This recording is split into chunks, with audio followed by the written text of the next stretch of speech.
दोस्तों नमस्कार। आप देख रहे हैं पंचायत टुडे न्यूज। मैं हूं अशोक भगत। आज हम रायगढ़ जिले के विकासखंड लैलूंगा के छोटे से गांव गहिरा धाम से एक कथावाचक हैं आचार्य पंडित अरुण भूषण शास्त्री जी। उनसे हम जानना चाहेंगे किस किस संबंध में कथा करते हैं और कब से कथा करते आ रहे हैं, क्या उनकी योग्यता है। आपको बताना चाहूँगा कि इनके द्वारा कई ऐसे संस्कृत के श्लोक और संस्कृत के मंत्र और संस्कृत पढ़ने में कई बार जो है इनको जो है पुरस्कार मिल चुका है। हमारे साथ आज आचार्य जी हैं, उनसे हम पूछेंगे क्या कुछ कथा करते हैं। आचार्य जी थोड़ा सा परिचय देंगे हमारे दर्शकों को। जी, सबको जय जय श्री राधे, जय जय श्री कृष्ण, जय जय श्री सीताराम। मेरा नाम आचार्य पंडित अरुण भूषण तिवारी, जो लैलूंगा ब्लॉक के गहिरा एक छोटा सा गांव का हूँ मैं।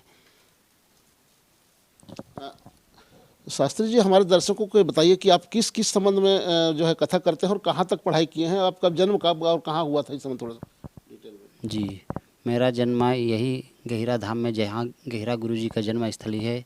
सौभाग्य से मेरा भी जन्म यहीं हुआ है। और मैं पढ़ाई की बात है तो मेरा आचार्य, जो अभी की भाषा में बोलें तो मेरा MA कंप्लीट है। और यज्ञ अनुष्ठान, रुद्राभिषेक, गृह प्रवेश इत्यादि बड़े बड़े यज्ञ अनुष्ठान और भागवत राम कथा ये सब चीज़ करते रहता हूँ। ज्योतिष का काम चलते रहता है। साथ में आपसे अब जानना चाहूँगा, आप संस्कृत की पढ़ाई किए हैं, संस्कृत की पढ़ाई के समय क्या कुछ उपाधि मिली थी आपको, हमारे दर्शकों को ये भी थोड़ा सा साझा करेंगे। जी, संस्कृत में मैं जब 12वीं में था तब वहाँ 12वीं में पूरे छत्तीसगढ़ में टॉप आया था, जिसको संस्कृत में उत्तर मध्यमा द्वितीय वर्ष 12वीं को बोला जाता है, उत्तर मध्य द्वितीय वर्ष। और मैं व्याकरण का छात्र रहा हूँ। और व्याकरण बहुत क्लिष्ट विषय, बहुत कठिन विषय है।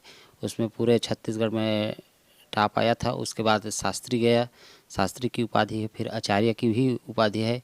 और जितने भी हैं हमारे विद्वान जन सभी याज्ञिक सम्राट का भी उपाधि दिए। इस उम्र में बहुत सारे यज्ञ, जिसका गिनती करूँ तो बहुत ज़्यादा हो जाएगा, इसलिए बहुत ज़्यादा इस उम्र में, एक छोटा सा उम्र में यज्ञ करवाए।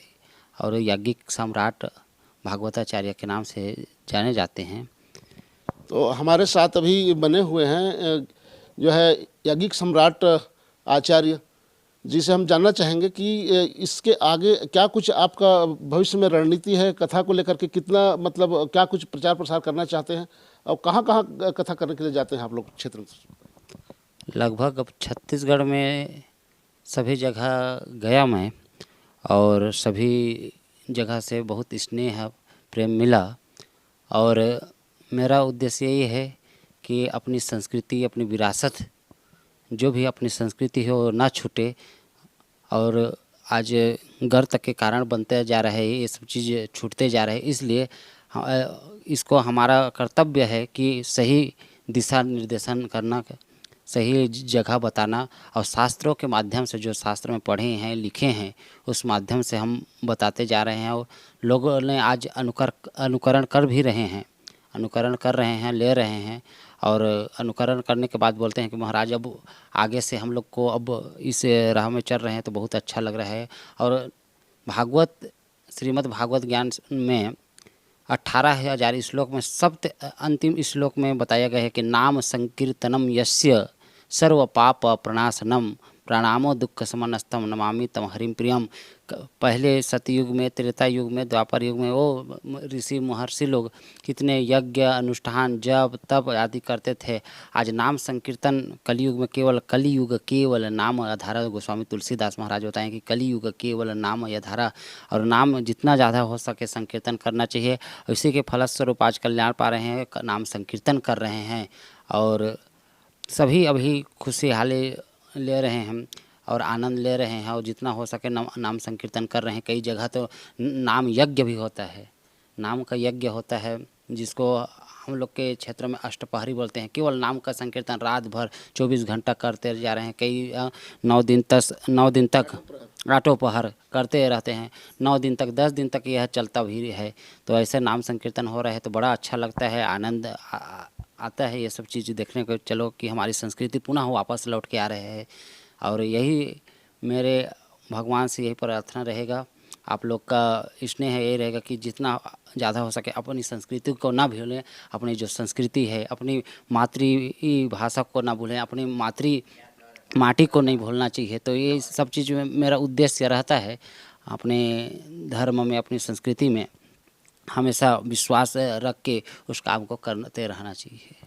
तो आप समझ सकते हैं, चूँकि एक गहिरा धाम से, गहिरा गांव से जो है कथावाचक जो आज निकल करके सामने आए हैं, प्रदेश के विभिन्न हिस्सों में जा करके इनके द्वारा कथा की जा रही है, राम कथा करते हैं, श्रीमद् भागवत कथा ज्ञान यज्ञ सप्ताह का आयोजन करते हैं। वहाँ अपने श्रद्धालुओं को, अपने भक्तों को जो है कथा के माध्यम से इनके द्वारा संदेश दिया जाता है कि आज हमारी धर्म संस्कृति, हमारी जो परंपरा है उसको ना भूले, ऐसा इनका उद्देश्य है। चूँकि आपसे मैं आचार्य जी जानना चाहूँगा, चूँकि आदिवासी क्षेत्र है और यहाँ जो है नशापान लोग ज़्यादा करते हैं, नशापान के संबंध में आप क्या क्या शिक्षा देते हैं? जी, ये ज़रूरी है। अभी के जो नौजवान जो लोग हमारे साथी हैं, कई प्रकार के नशा पान कर रहे हैं, इसके बारे में तो हमारे शास्त्रों ने, हमारे ऋषि परंपरा ने, शास्त्रों में ऐसा बताया गया है कि किसी प्रकार के मद्यपान करना, मांस भक्षण करना, अथवा ये अभी जो भी पॉकेट में आते हैं ये सब पाउच वगैरह, ये सब चीज़ के लिए हमेशा बोला जाता है कि भाई अभी युवावान में, इसलिए हमेशा इसमें भी मैं बोलते रहता हूँ कि अभी कि ये सब चीज़ हम लोग को, अभी नौजवान को आगे चलना है, हमारे देश को आगे बढ़ना है, तो नशा में चूर रहेंगे तो नहीं बनेगा। इसलिए नशा को तो अवश्य ही छोड़ना चाहिए। हमेशा इस बात को भी बोलते रहता हूँ कि नशा करना उचित नहीं है, शास्त्र में भी मना किया गया है। और हम भी यही निवेदन करना चाहेंगे कि जो भी अभी नशा पान कर रहे हैं वो ना करें, वो ज़्यादा अच्छा है। और अपने जीवन को मंगलमय बनाना है तो नशा मुक्ति जरूरी है। बिना अगर नशा कर रहे हैं तो भक्ति की नशा करें। ये नशा जल तो चढ़ता नहीं है, चढ़ जाए उतरता नहीं है। लोग पीते हैं पी पी गिरते, हम तो पीते हैं गिरते नहीं है, क्योंकि हम पीते हैं सत्संग का प्याला, हमें दुनिया से परवाह नहीं। नशा होना चाहिए, लेकिन क्या का भक्ति का नशा होना चाहिए, अपनी संस्कृति का नशा होना चाहिए। ये नशा नहीं हो कि जो नशा कर रहे हैं तो वो नाश की तरफ ले जाता है। इसलिए ऐसा नशा करो कि ये लोग और परलोक दोनों को संवार दे। और ये नशा नहीं कि पी के सीधा कहीं पे नाली में तो कहीं उड़े रहे, चाहे कोई भी नशा है, इस सब चीज़ को छोड़ना चाहिए। नशा है तो नशा केवल भक्ति की ही नशा होना चाहिए, ऐसा मेरा मानना है। और जहाँ तक नशा की बात है, इसको तो त्याग ही देना चाहिए। जी आचार्य जी, आपसे जानना चाहूँगा कि चूँकि स्वर्गीय संत गहिरा गुरु जी का कुछ विशेष कुछ जो है सुक्तियाँ थी, या फिर उनका जो उद्देश्य था सत्य शांति दया क्षमा, ऐसा करके इसके बारे में थोड़ा सा हमारे दर्शकों को आप बता दीजिए। चूँकि आप गहिरा गुरु जी के पावन धरा से आप भी यहाँ से जो है पैदा हुए हैं, तो आपसे मैं जानना चाहूँगा क्या उनका संदेश था, क्या संदेश देना चाहते थे स्वर्गीय रामेश्वर गहिरा गुरु जी? जी, पूज्य गुरुदेव स्वामी जी का उपदेश था कि सत्य शांति दया क्षमा धारण करें, चोरी दारी हत्या मिथ्या त्याग करें। और शास्त्रों में भी यही बताया है। पूज्य गुरुदेव स्वामी जी इस वनांचल आदिवासी क्षेत्र में पैदा हुए और अपनी संस्कृति को बचाने के लिए अपने जो भी संस्कार है और संस्कार के माध्यम से सबको बताए। और आज जागृत हैं कैसे रहना चाहिए, कैसे वेशभूषा, कितना विनम्रता है। जैसे और प्रणाम बोलते हैं, यहाँ शरण की ये है, किसी एक दूसरे को मिले तो शरण कहा जाता है। 8 प्रकार के जो आप बताए हैं, इसमें ही हम लोग चल जाएं तो बहुत बड़ी बात है। और पूज्य गुरुदेव स्वामी जी तो फिर अनंत है।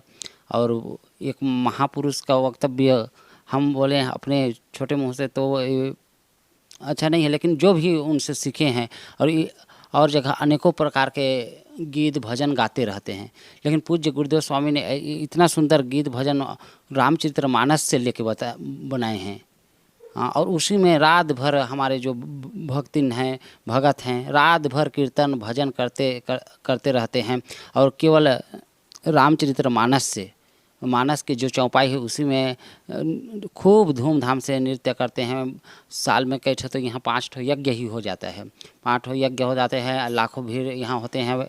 ऐसे यज्ञ अनुष्ठान चलते रहते हैं। पूज्य गुरुदेव स्वामी जी का ये है कि अपनी संस्कार जो भी संस्कार है वो 16 संस्कार को कभी नहीं भूलना चाहिए। 16 संस्कार के बारे में बताते हैं और उनका उपदेश हम सभी जान रहे हैं। उपदेश को और जहाँ भी जाएं अपनी मन को पवित्रता, तन को पवित्रता ही जरूरी है करके पवित्रता के भी बारे में बताते रहते हैं। ऐसे पूज्य गुरुदेव स्वामी जी का है उपदेश। शास्त्री जी से आपसे मैं और प्रतिक्रिया लेना चाहूँगा। चूँकि अभी भारतवर्ष के विभिन्न हिस्सों में संतों के द्वारा ये कहा जा रहा है कि हिंदू राष्ट्र का स्थापना होना चाहिए, हिंदू धर्म खतरे में है, इसको लेकर के हिंदू राष्ट्र स्थापना करने की बात कही जा रही है। कहाँ तक इसको आप क्या मानते हैं? इस हिंदू राष्ट्र स्थापना के संबंध थोड़ा सा हमारे दर्शकों को वो भी थोड़ा सा जी, निश्चित तौर पर घोषित तो होना चाहिए, क्योंकि हिंदुस्तान नाम ही हिंदुस्तान है। जब हिंदुस्तान है तो हिंदू राष्ट्र घोषित होना ही चाहिए। ये मेरा व्यक्तिगत मानना है, हिंदू राष्ट्र होना चाहिए। तो आचार्य अरुण भूषण शास्त्री जी का वक्तव्य आप सुन रहे थे। हिंदू राष्ट्र होना चाहिए, हिंदू राष्ट्र का घोषणा होना चाहिए, ऐसे इनका मानना है।